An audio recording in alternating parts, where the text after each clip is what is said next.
answer question 6 before you left? Okay. So, before we move on to pulmonary ventilation processes, remember I was talking about the collapsed lung? So this is called a pneumothorax, which means air in the thoracic cavity, which you would think would be what we want. But we're talking about air being added to the pleural cavity, okay? And as I said before, when it's on the left side, it is more likely to contribute to what is known as tension pneumothorax.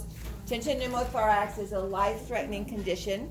And I have searched for years to try to find the video, but back in the late 90s on one of the late night news shows, NBC or something, was a story of a young woman from England who had gone to Singapore for a vacation and must not have taken very much luggage because the boyfriend that she met over there, I mean, within 2 weeks, she met this guy and they hung around and he offered to take her to the airport on his motorcycle.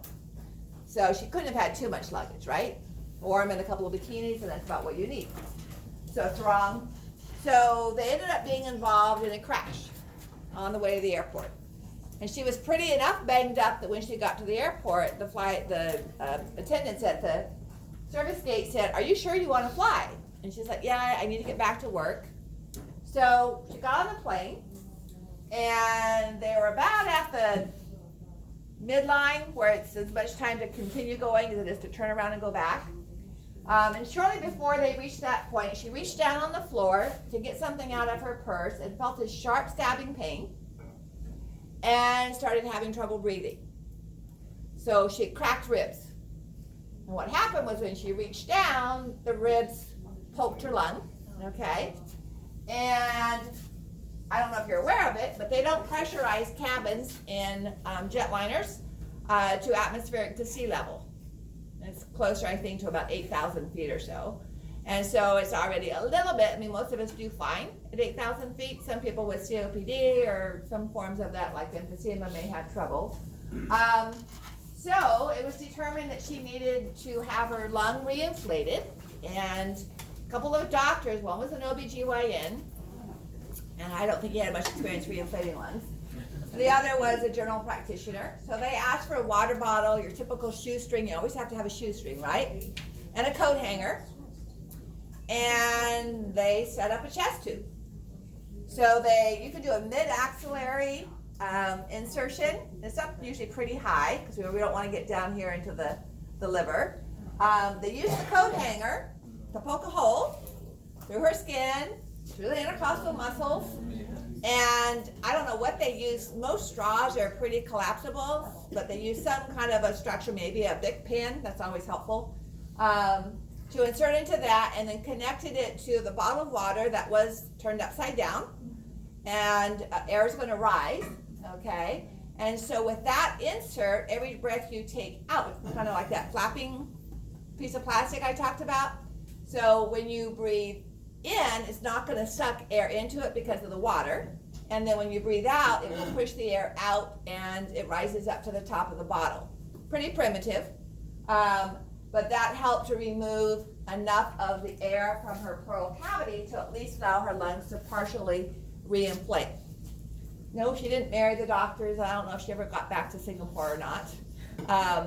But it's a cool story about how that can be very serious, and it was made more serious because of the fact that they were at 35,000 feet, and nowadays they probably would have had supplemental oxygen on board to help, and maybe they did then as well. I just don't remember it as being part of the story. But that's the difference between pneumothorax and tension pneumothorax, okay?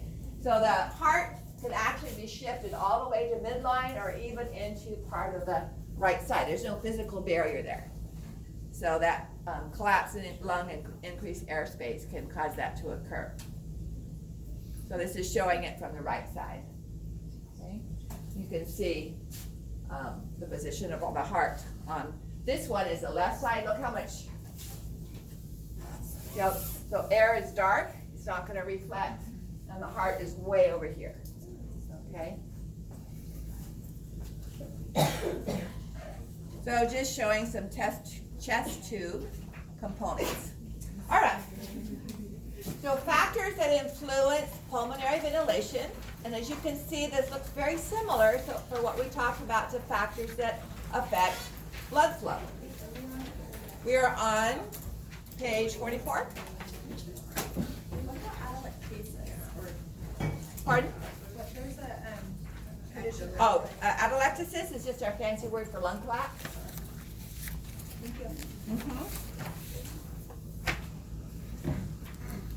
All right, so first of all, we have airway resistance, and we're going to have several factors under that, like we did for blood flow. So remember we talked about peripheral resistance affecting blood pressure? So I know I reviewed it last night with the Tuesday, Thursday. I think I did with you guys as well. So what were the 3 factors that affected peripheral resistance for blood? You checked some of these when you did the physio ed. So we had the radius of the blood vessel. So here we have the airway radius, which is just the diameter. So as the airway diameter goes from large to small, peripheral resistance is going to go up or down? It's gonna go up, right? It's going to go up. There'll be more resistance. Okay. What else did we have for blood vessels that affected peripheral resistance? Increasing blood pressure or decreasing it as it changed? The length. The length. And we said about the only way to change length was either to have an amputation or to lose or gain weight. You can't really grow extra appendages. So losing an appendage or gaining or losing weight. So for the length of the airway, you'd have to have a lung lobe resected to change that much, but then you're not gaining anything, you're losing a whole, part of the lung, so having the resistance go down is very helpful. So the major thing that we see here is with ventilation tubes. So if you're breathing through a long 4-foot tube or a 10-foot tube, the longer you have to drag air through that, the increase in resistance, but most of ventilator tubes are attached to a pump, and so it's working for you. But all you have to do to try this out is to pinch your nose off and breathe through a straw. So you've increased the length of your airway, but you've also decreased the diameter. All right, and that gets a little difficult. So how do we decrease the diameter? What factors can decrease the diameter? What airway are we talking about here based on our discussion from Monday night? Which one? Yeah, well, not the pharynx, but bronchial. Remember, we had arterial was our major blood vessel for changing resistance. So for our airways, the major airway for affecting flow resistance is the bronchial. And here we have 2 different components of the autonomic nervous system. So increased sympathetic activity is going to dilate the bronchial, and increased parasympathetic is going to constrict the bronchial. We're using both components of the autonomic system here, whereas in the blood vessel it was just sympathetic, an increase or a decrease in sympathetic. All right, so we had vessel diameter, length, and what else affected blood flow? Peripheral resistance. Viscosity.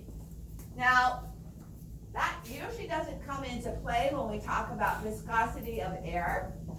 What I had to do was watch the Olympics in Beijing, and you can imagine particulate matter is what we call the particles of smog and other stuff, pollution that's in the air, all right? So all you had to do was about a year ago, we had the fires in Paradise, all right, and the particulate matter from the smoke would also have affected airways, because in response to that, a lot of people that are sensitive to that, their airways would have constricted. But then you're also trying to move more particles, not just gas, but more solid particles through the airways. Okay? So the major one there is the airway diameter. And so that's what most drugs are affecting, is to increase the diameter, okay? So airway resistance. Length of the airway through a ventilatory tube, smog or viscosity, okay? And bronchial or diameter for the radius component there. What's another way of decreasing the diameter, which also affects asthmatics?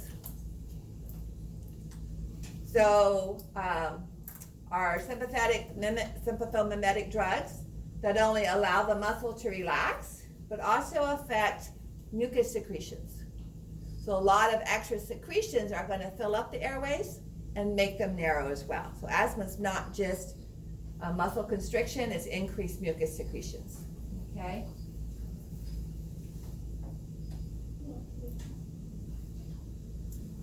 So factors that affect diameter of the bronchiole. Remember, bronchial rhymes with arterial, and those are the two factors for blood flow versus airflow.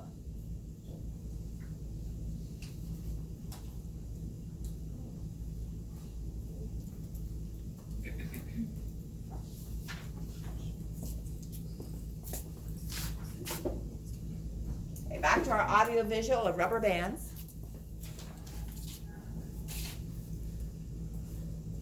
Can I change the slide? Are you guys still taking notes? So lung compliance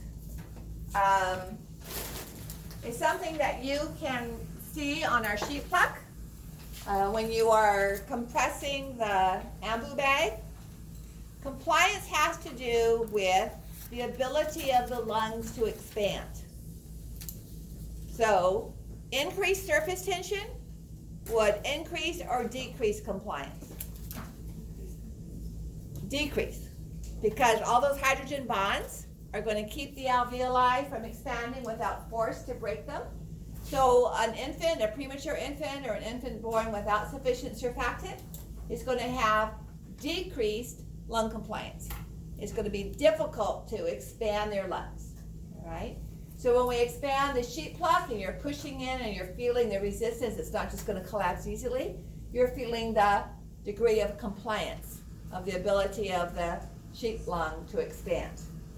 Now, you'll see up here, here's normal, cystic fibrosis, all right? That's what it means by fibrosis, cystic fibrosis, but there's other pulmonary fibrosis where there's an increase in collagen fibers, and that's going to make the walls around the alveoli thicker, and they're not going to expand as easily, all right?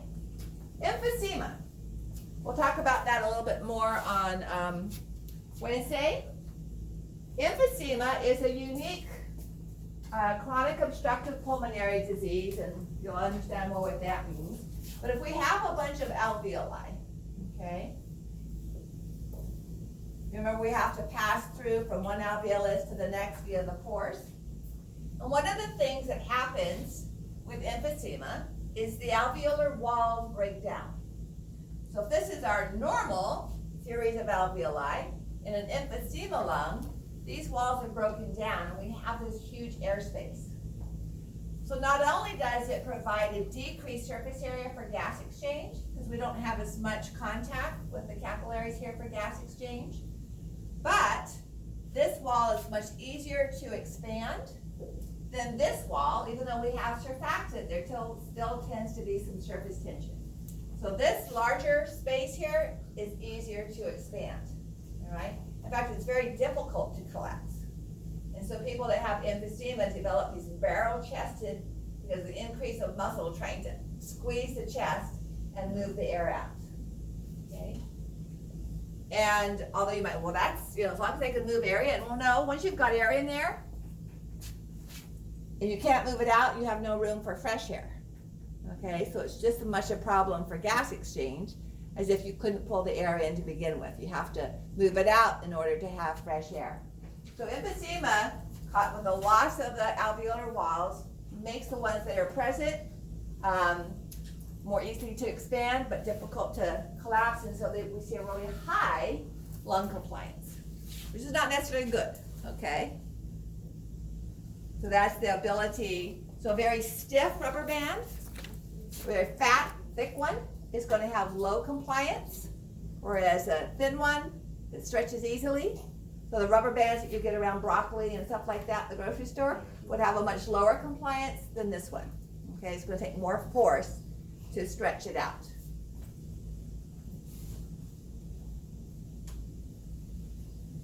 So the alveolar surface tension does have some component to compliance, all right? But this is specifically where we talk about surfactant. The presence or absence of surfactant comes under alveolar surface tension, okay?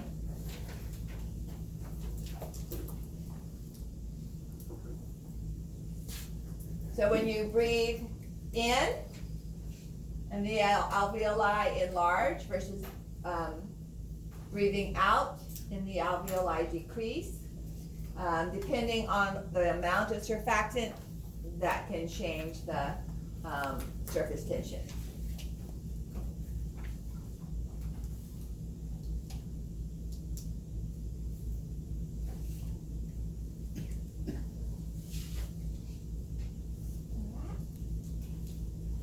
I'm not going to get into the details of that, but just recognizing the difference in the size there. So elasticity, what's the difference between elasticity and compliance?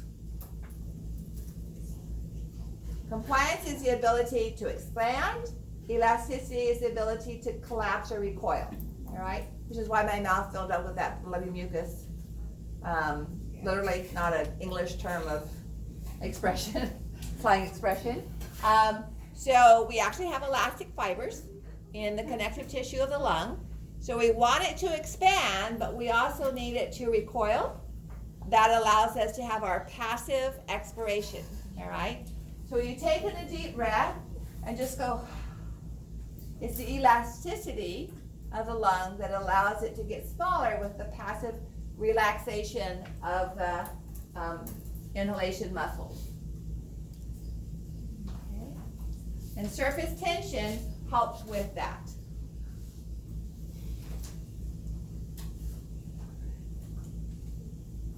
Okay, any questions on these components? On Wednesday, we'll look at some pulmonary function tests. We'll see a few tonight, but we'll review pulmonary function tests. And I have questions on the online quiz that relates to, and we'll look at some of those in class. You don't have, you can see them before they get in the quiz. So if we have pulmonary function tests that we combine with high compliance, then we pick that out as emphysema, all right, versus low compliance, and just comparing of those values will help us identify certain lung diseases. So lab on Wednesday is going to consist of using our BioPack. Some faculty use this, but I find it to be inaccurate. Maybe because my lung functions don't show up very well on it. And so we'll talk about the pulmonary function tests are measurements of lung volume.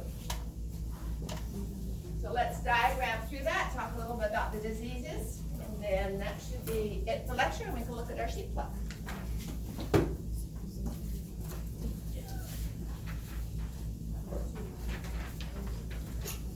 You should have this diagram in your lecture notes or something similar to it. I need to get this table out.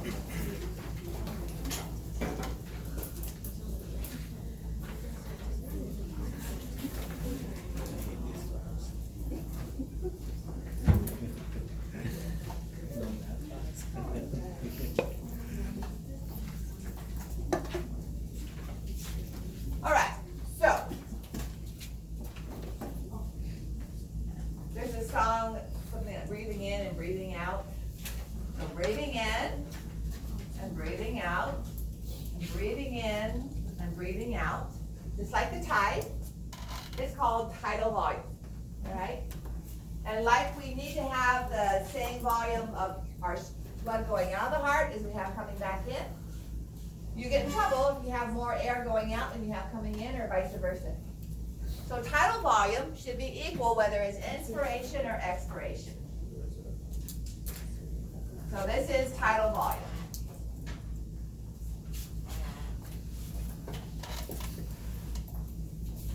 So tidal volume is the volume of air that you breathe in or out with each normal inspiration or expiration.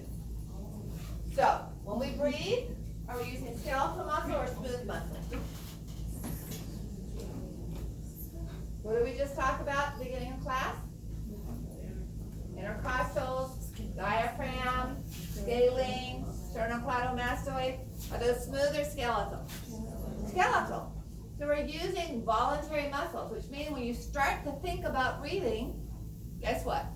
It's really easy to think, when you're thinking about it, to change, take a deeper breath or a more shallow breath, okay? So when you're using this machine, or apparatus, it's not really a machine, what we're going to use, called a BioPack, is a little bit easier because you're doing it over and over and over, so you're not thinking about it necessarily each time, whereas this one is one breath, okay? This only measures expiration, and it only starts at 1,000, so anything less than 1,000 you kind of have to guess at. So I'm going to move it up to 1,500, so I can actually measure it, and it's measured in hundreds, between 1,000, 2,000, 3,000, all right? So you can't breathe in, so you can only breathe out. So now I'm thinking about how much am I going to breathe in. And then you breathe out until it feels comfortable. You're not forcing air out, okay? So we use fresh cardboard tubes. But you're blowing air in there, so it's getting filtered a little bit, but and I've definitely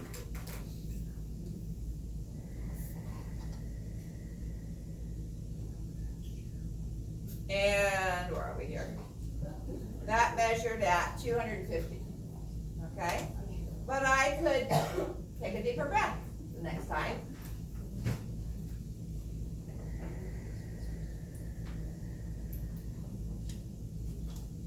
And that measured at 650.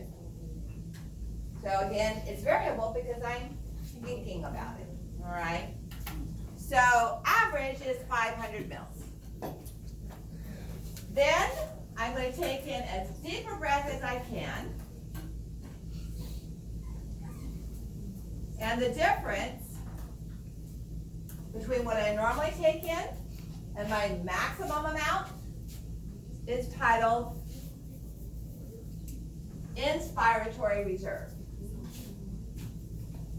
So it's the reserve that I can breathe in above what I normally breathe in.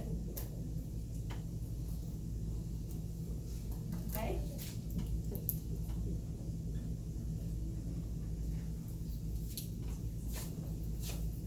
So inspiratory reserve plus my tidal volume equals a volume that we call vital capacity.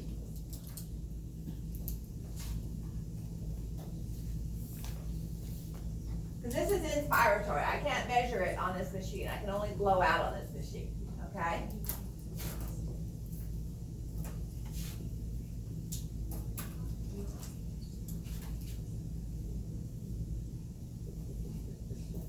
The vital capacity is the maximum amount that I can, well, actually, I not either that. I mean, we did that one. So if I breathe in as much as I can and then breathe out as much as I can, that's vital capacity. Okay? This difference here is called expiratory reserve. So C is vital capacity, and D is expiratory reserve.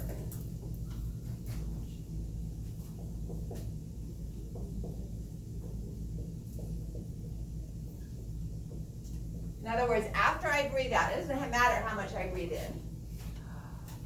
Breathe out until it's passive, so until it feels comfortable, then force it out. That's how much I can force out. So this is where I need to use my active expiration muscles. I'm forcing air out, okay? So vital capacity is equal to the sum of my tidal volume, my inspiratory reserve, my tidal volume, and my expiratory reserve. So inspiratory reserve volume plus tidal volume plus expiratory reserve volume. Okay? So I can measure vital capacity, I can measure tidal volume, I can measure expiratory reserve volume. So guess how I figure out my inspiratory? It's what I have left over. So inspiratory reserve is going to be equal to vital capacity minus the sum of tidal volume plus expiratory reserve. Does that make sense? Okay? So what I'm doing is to get this value of inspiratory reserve, to get that value, I'm going to subtract this value and this value from my overall vital capacity. Okay. Now, vital capacity in your textbooks is typically given, tidal volume is about 500, inspiratory reserve is around 3,000, 3,100, 3,200. Expiratory is typically given about 1,200, 1,000 to 1,200. Vital capacity is typically given in most textbooks at 4,800. I'm going to be less than 3,000. I had whooping cough when I was little, that's what I blame it on. However, it varies by gender and by race, okay? So this table, we'll look at this next week. So it's in centimeters. So if somebody has a cell phone with a calculator on it, I'm 5'10". So that is 70 inches. So divide 70 inches by 2.54. And that will be the number of centimeters, not the other way around. Multiply it by 2.54. So take 70 inches times 2.54, and that will give us centimeters. 177, okay, 178.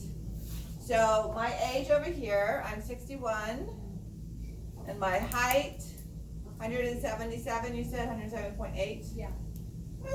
Okay, so my vital capacity is supposed to be 2,800. Let's see how close we get. It's better to do this standing up, because you can really increase your volume, and you can't all hunched over your desk. I guess 1,800, but I'm gonna try hard, okay? It changes from semester to semester.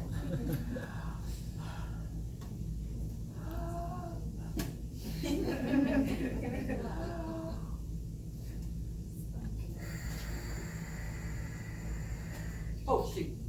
Sorry. Yeah, put it back to 0. Oh, she's starting in the middle of nothing. All right.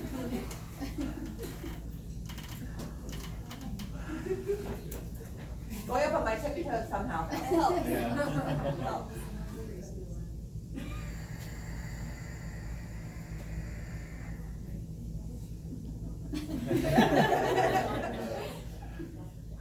I got to 2350. Oh, you're close. Not too bad. Okay.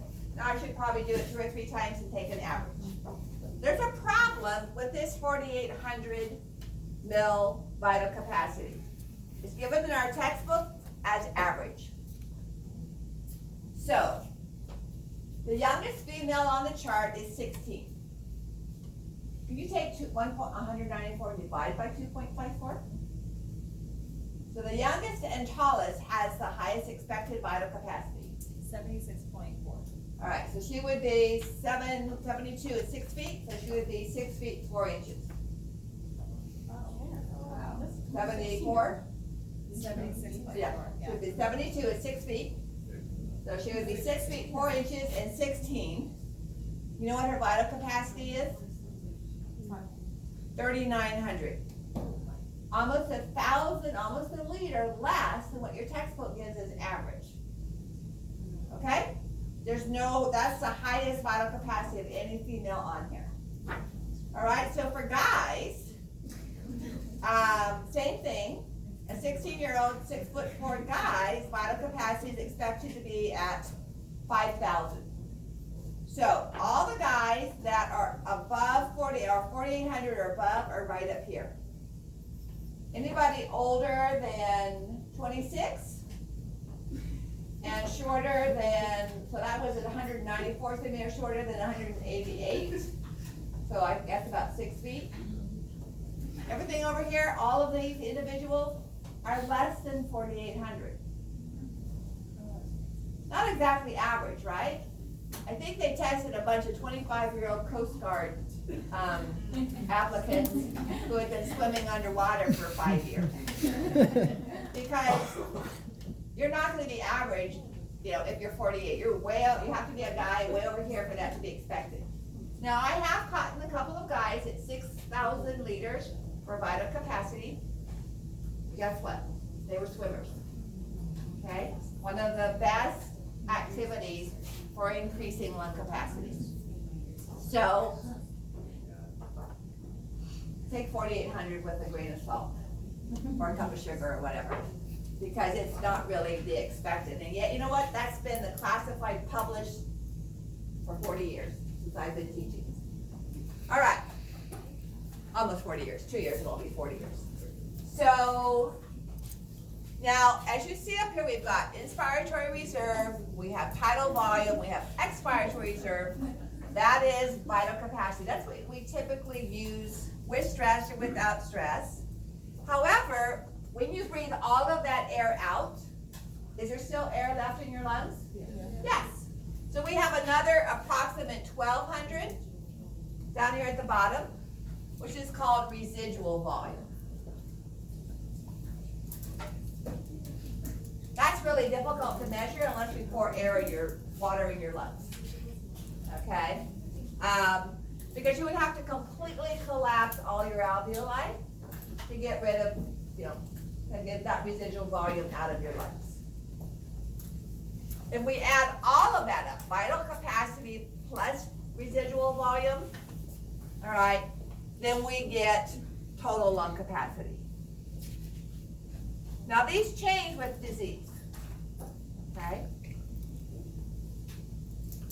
And so when we combine these changes along with some other factors, we can look at what certain diseases do to the lung. That's just it. So one of the main reasons why I like to use our BioPack instead of this little machine, accuracy is, a little bit better, but forced expiratory volume is a test that shows whether or not the airways are narrowed. And we call that, when the airways are narrowed, that's what we use to differentiate between restrictive pulmonary disease and obstructive pulmonary disease. Ever heard of COPD? Okay. So when the airways are narrowed, it's considered to be obstructive. When total areas of the alveoli are blocked, it's restrictive. So if you have pneumonia and your alveoli have fluid in them, that surface area is not available for gas exchange, okay?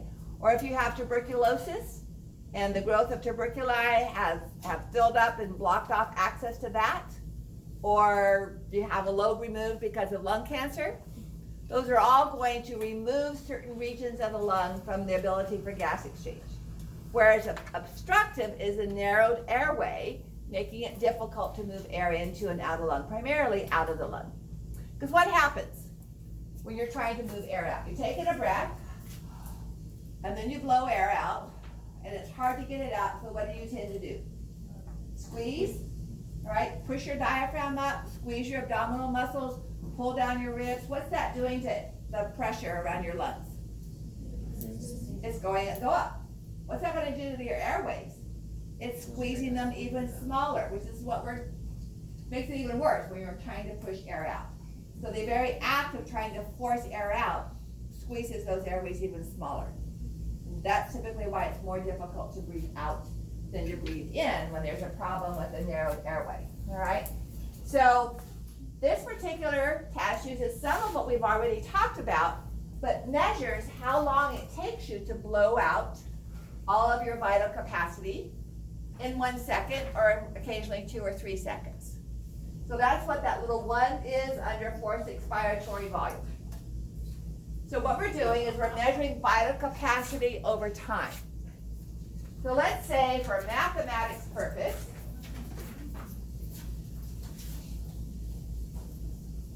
vital capacity, the amount of air that you can take in and then blow out, is 3,000, okay?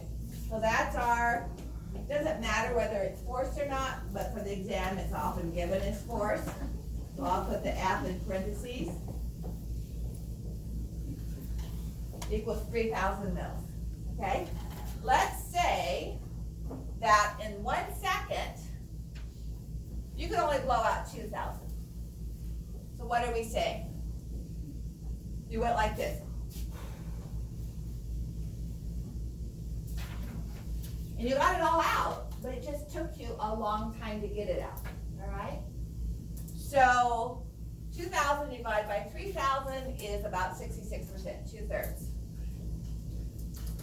That means you have some form of obstructive pulmonary disease. Average usually ranges between 80 and 84, but to be consistent, if the amount of air you can blow out in 1 second is less than 80%, that's usually diagnostic of some form of obstructive pulmonary disease. You might be having an acute asthmatic attack, all right? You might have, COPD is just a common generalized term for diseases such as emphysema. So with this machine, it's hard to time that 1 second, all right? Whereas with the BioPack machine that we'll use next week, it's a little bit easier. So I want to diagram this for you and help you see what this means. May I erase the board? Kind of just messy anyway.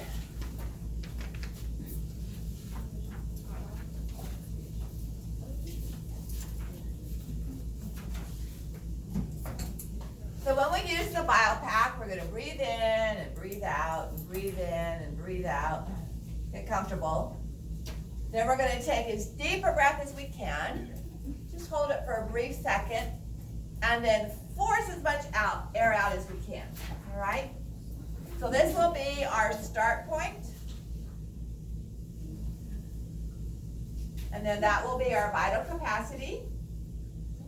And then the machine has a timer on it, so we can drag the cursor over and we can see how much air we breathe out in 1 second divided by how much air we breathe out total. Okay? So FEV, forced expiratory volume, usually in 1 second divided by the vital capacity, will give us a percent. And that's what's happening here, all right? So you breathe in as much as you can, force it out as fast as you can, and see what your volume is at 1 second and what that proportion is of your total. It doesn't matter if it takes you another 5 minutes. Obviously, your 1 second volume is going to be pretty low, yes. What is this machine called? BioPack? BioPack is just what we use in classrooms. Some of the faculty use it for heart ECGs, but to me it doesn't give that much information for an ECG, but it's the only accurate way relatively